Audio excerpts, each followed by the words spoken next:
안녕하세요. 이번 영상은 베이비 부머 6번째 이야기입니다. 마지막 이야기네요. 지난 여러 영상을 통해 1950년대부터 베이비 부머가 살아온 삶에 대해 간략하게나마 알아봤어요. 중간중간 일련의 사건들을 통해 베이비 부머들은 집단주의, 권위주의, 경제적 국가의 약속에 대해 신뢰하게 되고 내재화하게 되죠.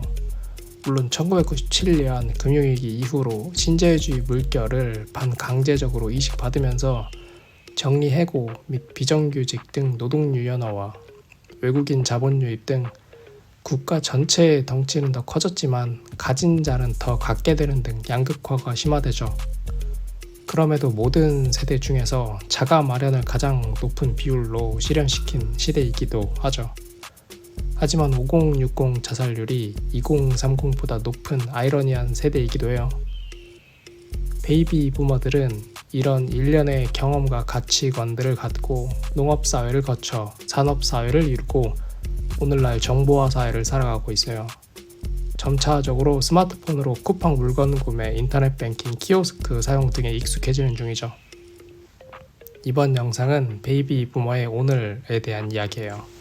2025년 기준 베이비 부머 나이대는 얼마일까요? 50에서 70세예요. 법정 나이로 하면 한 살씩 줄겠죠. 베이비 부머는 노인이 되고 있어요. 2024년 12월 한국은 초고령 사회에 진입했어요. 65세 이상 인구가 20% 넘은 거예요. 길거리 5명 중 1명은 어르신인 거죠.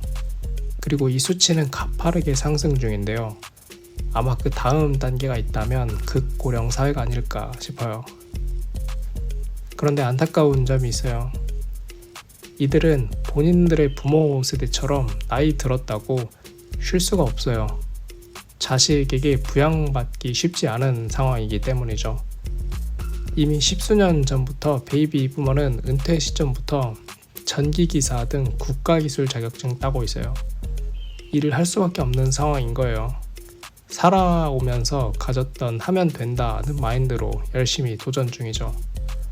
2024년 기준 국민연금 수급자 절반은 월 40만원 미만을 받고 평균 금액은 62만원이 조금 안 돼요. 아파트 보유 중이라면 관리비 및 공과금 내고 만성질환에 대한 병원비 및 기타 부대비용으로 쓰고 나면 부족한 편이죠.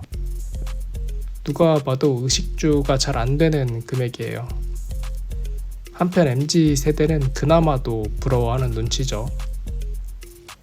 자녀들이 부모를 모시던 풍습은 사라진 지 오래고 내 한 몸 내가 건사해야 하는 거예요. 거기다가 자녀들 숫자도 얼마 안 되죠. 그런데 골치 아픈 게 또 하나 있어요. 요즘 자녀들인 2030에서는 캥거루족이 늘어나고 있죠. 베이비 부머들은 그놈의 정 때문에 자식을 위한 마음 때문에 이들을 쉽게 내치지 못해요. 집값 폭등 때문에 집은 못 해줘도 결혼하게 된다면 내 집 좀 줄여서라도 자식 전셋집은 마련해주고 싶어하는 마음이죠. 동시에 베이비 부머 세대의 빈곤 제1 원인은 자식 때문이라고도 볼 수 있을 것 같아요. 일반화하기는 그렇지만 한 번은 지하철에서 통화하는 중년 세대의 아주머니 통화 내용 들은 적이 있어요. 평소에 집에도 안 오던 자식이 집에 와서 친근하게 굴면서 차 사달래서 사줬다고 해요. 차 사주니까 한동안 찾아오지도 않고 전화도 없다가 지 사업한다고 돈 빌려달라고 울면서 밤새도록 떼쓰길래 안쓰러워서 또 지원해줬다고 해요. 근데 말아먹었대요. 그리고는 안 찾아온다고 하더라고요. 그래놓고 자신의 빈곤해진 상황에 대한 한탄을 전화기 넘어 누군가에게 전하는 모습이 기억나더라고요. 감춰진 여러 맥락이 존재할 수 있지만 이 이야기만 놓고 본다면 이 자식은 본인이 필요할 때만 부모 찾아와서 친한 척하며 자식을 안쓰럽게 보는 부모 등골을 빨아먹은 게 아닌가 싶은 생각이 들더라고요. 한편 노후 준비가 안전히 준비된 이들도 있어요. 이들에게도 안타까운 점은 없지 않아요. 젊은 날 회사형 인간으로 인생을 회사에 갈아 넣음에 놀아본 적이 없어서 놀 줄 모른다는 점이죠.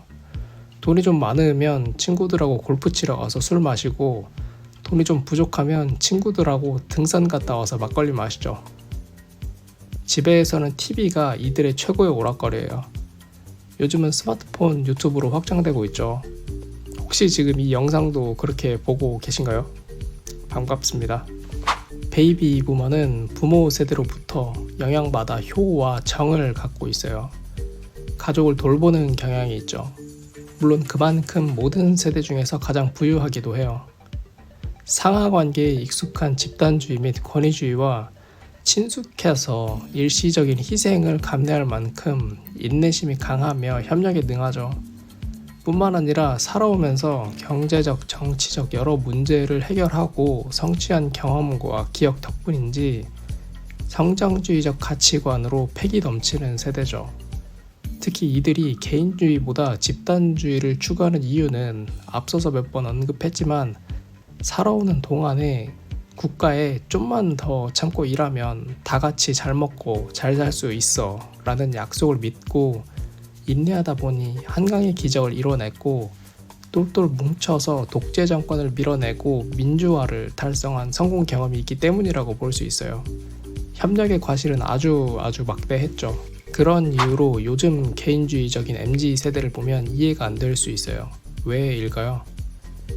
베이비 부머 세대는 협력이 더 큰 성과를 준다는 것을 의식한 상태에서 MZ 세대를 안타깝게 보고 있는 것인지 집단주의를 지향하는 마음에서 직관적으로 개인주의에 대한 배타적인 마음에서 불편함을 느끼는지는 모르겠어요.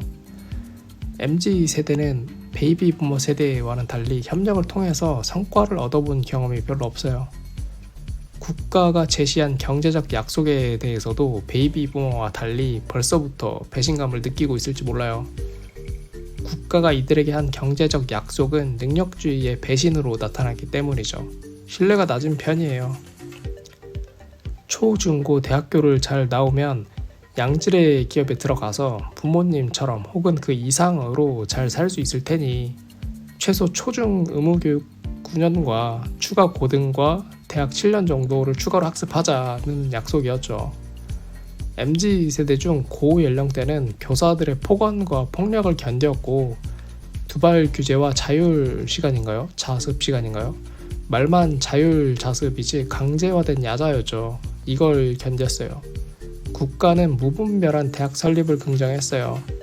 문제는 양질의 일자리를 기대하던 대졸자는 늘어나는데 시장에서 만들어지는 양질의 일자리는 그에 한참 미치지 못하는 미스매칭이 15년이 넘도록 발생하고 있다는 점이에요.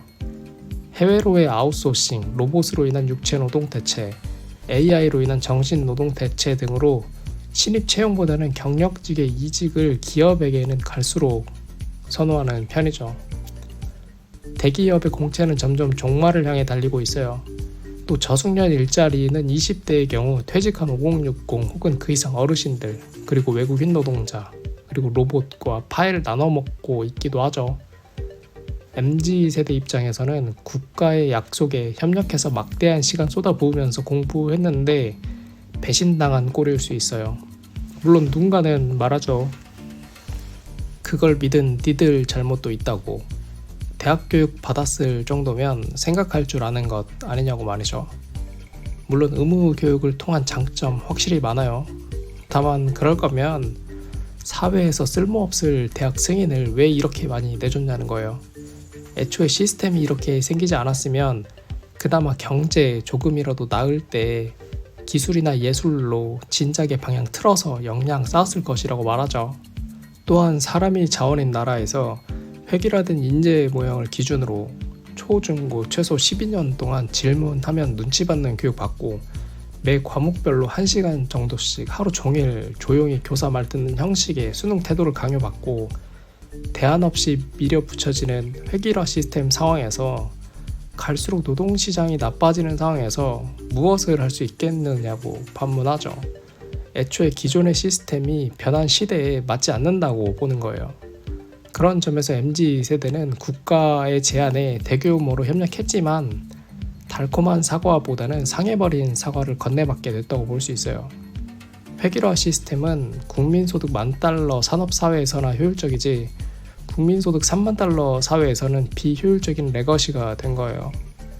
그래서 MZ세대는 집단주의보다 개인주의적 가치관 선호를 발달시켰을지도 몰라요. 요즘은 다른 세대들도 개인주의가 강화되는 듯 하죠. 그 대표적인 현상이 각자 도생이죠. 아무튼 집단주의 가치관을 발달시켜온 베이비 부머는 개인주의 가치관을 가진 MZ세대를 이해하기는 쉽지 않을 거예요. 그 반대도 마찬가지죠. 베이비 부머 첫 번째 영상에서 다룬 것처럼 농경사회처럼 세대를 건너뛰어도 사회가 비슷하다면 서로를 이해할 가능성이 높으나 사회가 너무 빨리 변해서 베이비 부머가 살던 2030의 개인적, 사회적, 정치적, 경제적 욕망과 과제는 MZ세대가 살았고 살아가는 2030의 그것과는 다르죠. 단 한 번도 서로의 삶을 살아본 적 없으니 서로는 서로를 이해하기는 쉽지 않을 거예요. 물론 베이비 부머 세대도 국가에게 배신을 느낀 부분이 없진 않아요. 신뢰를 좀 잃었죠. 이전 영상에서 봤던 레거툼 지수에서 정치인, 법, 정부 등 기관 신뢰도가 낮음을 확인했죠. 1997년 IMF 이후 불안정해진 일자리와 경제적 양극화 심화는 국가를 따르면 잘 먹고 잘 살게 해준다는 약속에 금을 가게 했어요. 거의 20년 가까이 깨진 금은 더 균열가고 있어요. 봉합이 되지 않았죠.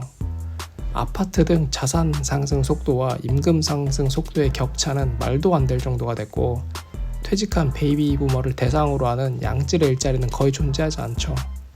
오히려 베이비 부머들은 퇴직하고 나면 양질의 일자리를 신경 쓰지 않아도 될 만큼 국가 시스템의 복지를 받아야 되죠. 시스템에 문제가 없다면. 이제 노인이 되어가는 지금 베이비 부머들에게 중요 이슈로 떠오르는 건 연금이에요. 젊었을 때 안전한 노후 복지를 약속하며 1988년에 도입한 국민연금 등을 비롯한 복지 정책들이 있어요. 베이비 부머들은 이를 믿고 협력했어요. 다만 배신 나가는 사람들이 좀 나오고 있다고 보여져요. 그게 받기 시작한 낮은 연금액이고 5060이 자격증 따는 현상이에요. 애초에 이들이 젊은 날 일자리가 안정적이었다면 경제적 양극화가 보다 덜 심했더라면 보다 안정적으로 국민연금 납입했고 지금 나름 괜찮은 금액을 받고 있거나 받게 될지 몰라요. 자격증 따면서 공부해서 재취직할 필요가 없었지 않을까 싶어요. 물론 집단주의적 성향 때문인지 사회 시스템보다는 개인의 탓으로 돌리는 의견도 있더라고요. 한편 IMF 금융위기 여파와 그 외 여러 비리 등으로 인해 김영삼 대통령은 탈당하지만 신한국당은 한나라당으로 이어지는 이미지 쇄신에 실패하고 야당이 되며 김대중 대통령에게 정권을 넘기게 되는 국민의 심판을 받게 되죠. 이처럼 국가의 경제적 약속에 균열이 가게 되면 국민에 의한 정권 심판의 게이지가 채워지게 되는데 만약 경제 저성장에 늘어나는 의료 및 복지 예산을 축소시키면서 최소 정부주의를 지향하는 방향으로 사회가 흘러간다면 어느 순간 국가의 경제적 약속에 대한 협력이 득보다 실을 많이 만들어내는 상황이 심화된다면 그때 베이비 부머들의 심리정서적 가치관에는 어떤 변동이 생길까 싶어요. 요즘 노인 연령 상향 논의 이슈화가 되고 있는 것 같은데 복지제도의 변화가 과연 생길지 생긴다면 어떻게 변할지 궁금해지네요. 정리해볼게요. 베이비 부머 세대는 태어나서는 절대적 빈곤이 가까운 궁핍한 상황 속에서부터 불합리, 불공정한 착취와 까라면 까라는 권위주의에 억압받는 환경을 인내하고 하면 된다는 마인드로 집단적으로 뭉쳐서 차곡차곡 경제의 성장과 민주화를 달성하고 세계 시장을 열어 제끼면서 국가와 같이 성장했어요. 10년마다 1인당 국민 총소득이 2배씩 오르는 압도적인 성장 경험을 했죠. IMF를 겪었지만 주택 보유수 1위로서 여전히 모든 세대 중에서 가장 부유해요. 이들은 한반도 역사상 모든 세대를 통틀어서 가장 드라마틱한 성장을 경험한 세대예요. 농업사회도 경험하고 산업사회도 경험하고 정보화사회도 경험하고 있어요. 어린 시절 빈곤과 질병 그리고 죽음에 가까웠던 삶부터 폭력과 억압이 디폴트였던 군사독재, 공포정치의 암울한 시대, 독재 정권을 집단의 힘으로 밀어낸 민주화의 기억, 주 6일 및 야근이 일상이던 담배 연기 꽉 찬 사무실의 외벌이 경험, 1인당 국민 총소득 증가로 인한 소비시대의 시작, 풍요와 건강으로 기대수명 80세가 넘은 삶, 그리고 AI와 로봇이 인간과 어우러지는 무기물과 유기물이 섞인 사회도 경험하게 될지 몰라요. 중국은 2025년부터 휴머노이드 대량 양산 계획이라고 하죠. 엊그제 보니까 중국에서는 자율주행 트럭이 도로를 달리던데 운전석 부분이 거의 사람 한 뼘 정도의 직사각형 판자로 이루어져 있더라고요. 그러니까 그냥 바퀴 달린 박스가 도로를 달리더라고요. 앞으로 도로의 자동차 모습도 많이 변할 것 같아요. 새처럼 들어오니 애완동물처럼 로봇계가 사회를 감시 및 관리하며 택배기사처럼 휴머노이드가 자율주행차를 타고 생수를 배달하는 모습이 멀지 않은 것 같은 느낌이 드네요. 베이비 부모가 살면서 그려낸 삶의 이야기였어요. 근데 한편으로 70이 가까워 가면 노인으로 진입하기 시작한 베이비 부모는 부모 봉양과 가족 복지가 사라진 한국 사회에서 과연 어떤 삶의 흔적을 그려나갈지 궁금하네요. 레이 커즈와이를 비롯한 여러 미래학자들의 말처럼 생물학적 지식의 발전과 로봇 및 AI로 인해 인간이 생물학적 레벨부터 재설계되어 수명 연장, 특혜를 누리는 등 또 한 번의 드라마틱한 성장을 경험할지 베이비 부머의 내일은 어떨지 궁금해지네요. 이번 영상은 여기까지입니다. 다음에 또 봐요.